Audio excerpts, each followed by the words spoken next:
itu sistem politik? Sistem politik adalah sebuah rangkaian kegiatan atau proses di dalam sebuah masyarakat politik dalam mempengaruhi dan menentukan siapa, mendapat apa, kapan, dan bagaimana. Di antara bermacam-macam proses, dapat dilihat gejala-gejala politik sebagai suatu kumpulan proses tersendiri yang tentunya berbeda dengan proses-proses lain. Menurut Dr. Andrew Soekarno, sistem politik adalah sekumpulan pendapat, prinsip, yang membentuk satu kesatuan yang berhubungan satu sama lain untuk mengatur pemerintahan serta melaksanakan dan mempertahankan kekuasaan dengan cara mengatur individu atau kelompok dan hubungan negara dengan. Menurut Rusadi Kartaprawira, sistem politik adalah mekanisme atau cara kerja seperangkat fungsi atau peranan dalam struktur politik yang berhubungan satu dengan yang lain dan menunjukkan suatu proses yang langgeng. Sistem politik berfungsi untuk merumuskan dan menetapkan tujuan yang ingin dicapai masyarakat dan dapat dilaksanakan pemerintah bersama dengan rakyat.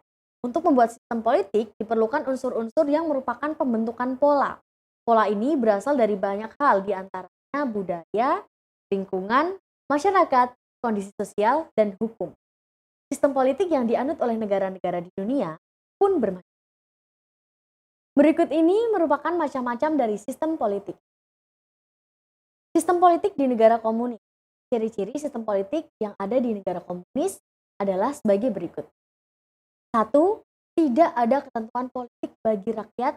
2. Kekuasaan terpusat pada negara. 3. Menolak keyakinan atau agama. 4. Hukum ditegakkan demi kepentingan negara. 5. Pemerintahan dijalankan secara tertutup. Dan yang keenam, partisipasi rakyat dipaksa. Berikut ini negara-negara yang masih menganut sistem ideologi komunis, yaitu Cina, Korea Utara, Laos, Vietnam, Kuba, dan Transnistria. Kemudian, sistem politik di negara liberal. Ciri-ciri sistem politik di negara liberal adalah sebagai berikut. 1.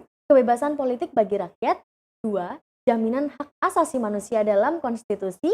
3. Pembagian atau pemisahan kekuasaan. 4. Negara dijalankan berdasarkan hukum. 5. Pemerintahan dijalankan secara terbuka dan transparan. Dan yang keenam, partisipasi rakyat atas dasar kesadaran. Berikut ini negara-negara yang masih menganut sistem politik liberal, yaitu Amerika Serikat, Australia, Kanada, Jerman, Jepang, Perancis, Italia, Inggris, Spanyol, Belanda, dan lain sebagainya. Sementara itu, sistem politik juga mempunyai ciri-ciri sebagai memiliki tujuan, memiliki komponen-komponen yang tiap komponennya memiliki fungsi yang berbeda-beda, lalu adanya interaksi antara komponen satu dengan komponen yang lain, adanya mekanisme kerja, adanya kekuasaan untuk mengatur komponen dalam sistem maupun luar sistem, dan adanya kebudayaan politik, terdapat prinsip-prinsip dan pemikiran sebagai tolak ukur dalam pengembangan sistem tersebut. Bagaimana sistem politik di Indonesia? Sistem politik Indonesia diartikan sebagai kumpulan atau keseluruhan berbagai kegiatan dalam negara Indonesia yang berkaitan dengan kepentingan umum, termasuk proses penentuan tujuan, upaya-upaya untuk mewujudkan tujuan, serta pengambilan keputusan, seleksi, dan penyusunan skala prioritas. Sistem politik demokrasi di Indonesia. Sistem politik yang didasarkan pada nilai, prinsip, prosedur, dan kelembagaan yang demokratis. Adapun sendi-sendi pokok dari sistem politik demokrasi di Indonesia adalah sebagai berikut. Ide kedaulatan rakyat, negara berdasarkan atas hukum, bentuk republik, pemerintahan berdasarkan konstitusi, pemerintahan yang bertanggung jawab, sistem perwakilan, dan sistem pemerintahan presidensial. Peran serta masyarakat dalam politik adalah terciptanya masyarakat politik yang kritis partisipatif, dengan ciri-ciri meningkatnya respon masyarakat terhadap kebijakan pemerintah, adanya partisipasi rakyat dalam mendukung atau menolak suatu kebijakan publik, dan meningkatnya partisipasi rakyat dalam berbagai kegiatan organisasi politik, organisasi kemasyarakatan, dan kelompok-kelompok penekan.